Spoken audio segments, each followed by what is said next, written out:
Hi, and welcome to another episode of the Silver Track Extra, where we give you tools, tips, and tricks to improve your guard management, retain more customers, win more contracts, and gain the upper hand against your competitors. Here are your hosts, Chris Anderson and Johnny Page. What's up, Silver Track Nation? Johnny Page and Chris Anderson here on episode number 73 of the Silver Track Extra, where we are tackling part 2 of the Managing Supervisors series, if you will, where we're going to talk about the first step in improving the way that your supervisors are engaged and contributing to your company, closing the gap between ownership and management. Really, the first step is sharing the vision, Chris. So you talk about this all the time, even with our customers, to help close the gap between vendor and customer. But as a security company owner, what does it really mean to share the vision with your management, and what outcome does that really produce? Yeah, well, number one is your core values and basically your mission statement. A lot of people write their mission statement, right, but nobody follows through, right? It's just something that they copy because they like the way it sounds, and it doesn't work that way. Your team's got to understand what your mission is, what your core values are, and then your leaders have to follow that, right? So it's regular meetings, and they're going to follow, they're going to follow the leader, right? Yeah. So, I think there's a really awesome structure out there from a guy. His name is Vern Harnish. He works with Fortune 500 companies as a consulting. They have a business called the Gazelles, which they're consultants all over the United States. But he's also the author of a couple of books. The one I'm referring to is called Adopting the Rockefeller Habits, and they tackle this in one of the chapters of the book about how to share the vision and how using regular meetings will help you do that. And I think first, the most important thing in a cool structure of the meetings is to make sure that there are goals that are with monthly goals. That everyone knows where we're heading over the next month, that everyone knows what we're working towards over the next quarter, everyone knows what we're working towards over the next year, and then they have what they call the big, hairy, audacious goal, which is like, where do we want to be in 5 years? Because that allows it makes it easier to see how my actions as a supervisor affect the big picture of the company. And we'll post a link in the show notes to see how they structure their meetings and how they recommend doing that. And these are principles that I think apply whether you're a mom and pop shop with only 25 guards or you're an international company with, over 200,000 guards. I think it applies either way. But Chris, when we sit down and we're sharing the goals of the company, there's a couple of things that we can be doing to making sure that our employees are actually engaged. So what were some of the tactics that you used that when you sat down in a meeting with your supervisors, they didn't just check out, or they didn't give the attitude like, well, I'm just here from 8 to 5. I don't really mind how I spend this time, so I might as well be in a meeting. How did you make sure that there weren't guys checking out and they were actually engaged in what was going on? well, number one, I didn't want to sit there and because as owners and managers, sometimes we just love to hear ourselves talk, right? So you bring everybody in, you sit everybody around the table, and you do all the talking, right? Yeah. And then you expect your guys to be totally engaged and then go out there and get it done, right? So Yeah.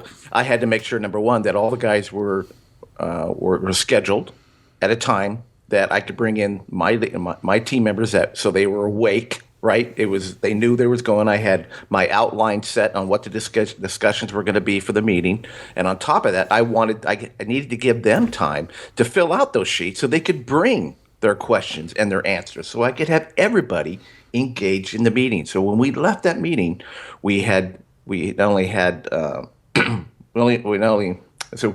So when we left the meeting, everybody had a purpose, right, to go out and bring back and gather more information for the following meeting. So everybody had a job duty, so to speak. Yeah. It had to be very productive. It's not a matter of just listening to everybody complain, because meetings get out of control. You ever been in a meeting where everybody starts talking, pretty soon you go, wait a minute, we're getting off topic here? Yeah. So Totally. So you got to be on topic the whole time. A lot of times I'm the instigator of that.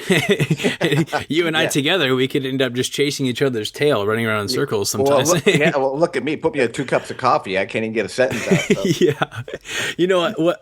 A big part of sharing the vision and increasing your supervisor's engagement is really making sure that they have a voice in where the business is going, that they feel like they're heard, and that they feel like they have ownership over the decisions that are being made.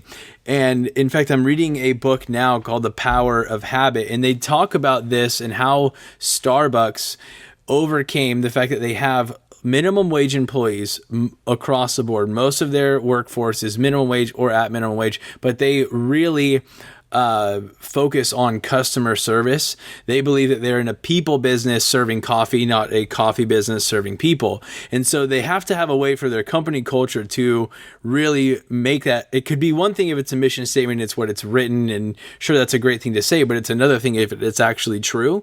And what they started doing, they ran a test.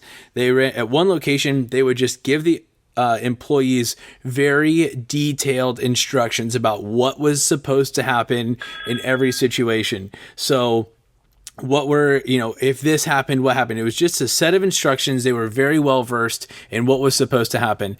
The other location, they had the employees actually take part in constructing that same handbook. The outcome was still the same, but they actually had all the employees and the managers come in for a meeting, and they had input as far as things like, where did the blenders go? What would they do if a customer said they didn't like the drink that they had? And it was completely different outcome in terms of customer service ratings as time played out, because the employees and the managers actually had a voice in what was happening. So I think if we're talking about sharing the vision and closing the gap between managers who are disengaged and don't really see themselves as a part of the company to managers who really see themselves and take ownership over the outcome of certain situations in your business, I think that really keeping an open ear and allowing them to have feedback, whether it's in those meetings like you're saying, Chris, instead of coming in and making it a one-way conversation, having it be a roundtable topic about how to solve the problems collectively,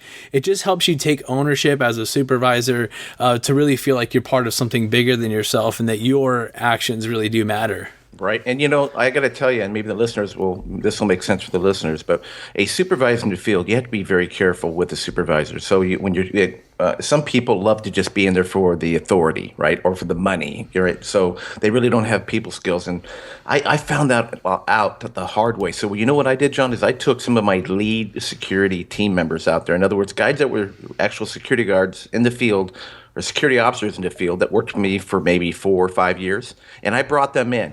Right. And what I did is I put them in a car and I had them go out to the field and talk to the guards themselves, because the guards weren't intimidated to talk to them. The guards would share stuff with them because they realized they were in the same position versus maybe telling a supervisor they didn't care. So my information wasn't always accurate coming from a supervisor. But when I turned the tables and sent an employee, right, a guard level security officer out there to talk to the team members, they felt that, hey, this is our opportunity to vent and let Chris go to the table, or our guy go to the table and talk to the owner. And I did the same thing with my dispatch team and my parking teams. So when we had that meeting, it was really productive because we really got valuable input and honest input. Well, Silvertrack Nation, let's take a break and hear from our sponsors over at Paperless Proposal. Paperless Proposal software was developed to make creating professional business proposals a quick, easy, and enjoyable experience.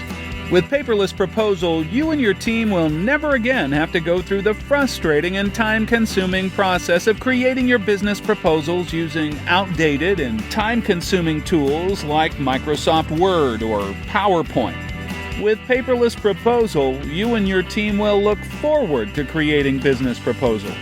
Visit paperlessproposal.com/Silvertrack to take advantage of a special offer just for our listeners. Now, let's get back to our featured conversation. I think if we talk about a couple of things that really kill the engagement of your supervisors, I think one of the biggest things that we can do to hinder that as an owner of a company is to fail to delegate. So if you're someone who always is jumping in and is always, when there's a problem, you're the one who jumps in and solves it. If you can't get to a point where you sit back and allow the supervisor to do their job, to handle conflict, to handle an officer that is, underperforming, or a client that has some complaints, if you can't step back and allow that to happen, there will always be this, when the supervisor is making decisions or in the field, they're always going to feel like you're just over their shoulder. And so they'll kind of have this deer in the headlights look where they really fail to make decisions and take ownership over what they're doing. You need to get to a point where you're allowing them to make decisions, to take ownership. And then when you have those weekly or monthly meetings, then they're the ones responsible for the results. Otherwise, if you're always over their shoulder, you're really not doing yourself any good. You're not allowing yourself to scale or to grow as a company. You really have hindered the growth and really hindered the job of your supervisor. They really can't do a good job if you don't let them step in and have ownership. And of course, it has to be the right person. We're not talking about minimum wage or $10 an hour supervisors here. We're talking about a management team who's going to be a core part of you moving forward and growing as a company. Yeah, but for even to get in that position, you bring a good point. You definitely have to turn the keys over and let them go out and do the job. But you have to be able to evaluate that employee to see if what his weaknesses are and what his strengths are, right? Absolutely. And then move your management team in the right position, right? So you got to be able to sit down with them and honestly evaluate them and talk to them. Say, hey, what are your best strengths? What are your weaknesses? What do you like to do? What do you don't like to do? And sometimes you can mix and match and put a really good team together. Yeah, and I think it's not going to be hard to figure out if you have successfully shared the vision and had buy-in from your management team. I mean, you should probably know this in one or two staff meetings. When you have everyone sit around the table, the company that I used to work for, there were weekly meetings. Every Tuesday, there were 3 operations managers for 3 different field offices. We'd all come in.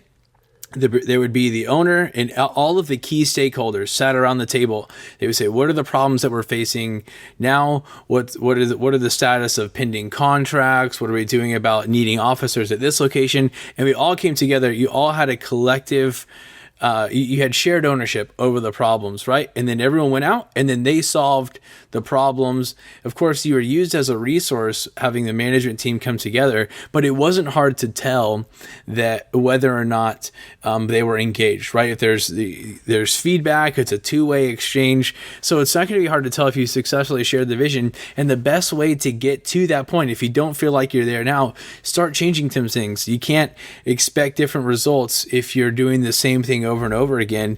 So just go to work, maybe start asking for feedback. Hey, what is your opinion on this? Maybe do your best to turn the keys over to them more in certain areas when new conflicts come up. Say, hey, you know what, I'd like for you to handle this. Let me know how it goes, and just getting status updates rather than being the one that always jumps in. So just try some different things. Chris, anything else that you think would help close the gap between really the vision of the owner and what the managers are doing on a day-to-day basis? No, I think we talked about it, John. I just think what everybody has to do is that, start small. Don't expect results immediately. The industry, the guard business is pretty tough. So a lot of the times we're lacking in sales, or, we're losing contracts and the place is chaos, or we can't get people hired.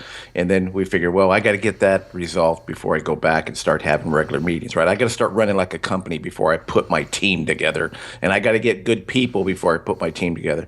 No, I think what you need to do is take a step back, and that's the first thing you need to do, is start working with what you have and start training and cleaning that up. It should always be moving forward, like Gary said in the call that we had today. You got to be thinking that way, both ways, in-house and outside sales. I couldn't agree more. I think let's give a little bit of context. So we're part of this is part of a 5-part series, or a 6-part series, on really closing the gap on how to manage supervisors, closing the gap between supervisors and management and the owner. And so episode number 72, we covered the owner's dilemma. We really highlighted what are a lot of the problems that are being caused by a disengaged management staff. And so in this episode, we talked about really sharing the vision, and that lays the foundation for the next episode where we'll talk about establishing a process. If we don't have a vision in place, we can't put a process in place, because there will be there'll be what's on paper, and there'll be a disconnect between what happens. So once we've shared the vision, we can implement a process that allows the manager to really know what their responsibilities are. What are they going to be measured against? How will they know if they're doing a good job or a bad job? What are their responsibilities, and how does that relate to the rest of the company? That's what we're going to talk about in part 3 of this Managing Supervisors series. So be sure to subscribe to the updates of our podcast. There's a couple of different ways you can do that on our website. Drop your email in, and then we'll send you on a weekly basis. We'll send you the most recent podcasts, a free resource, and then some of our best articles from the archives. So to get the full show notes and the article based on this podcast, visit silvertracksoftware.com/73.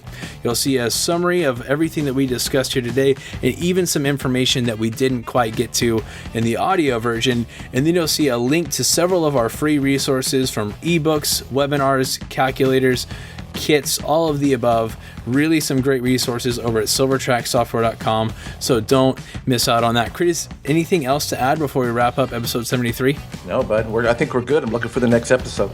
All right. Well, until next time, my name is Johnny Page. And I'm Chris Anderson. And we'll talk to you soon.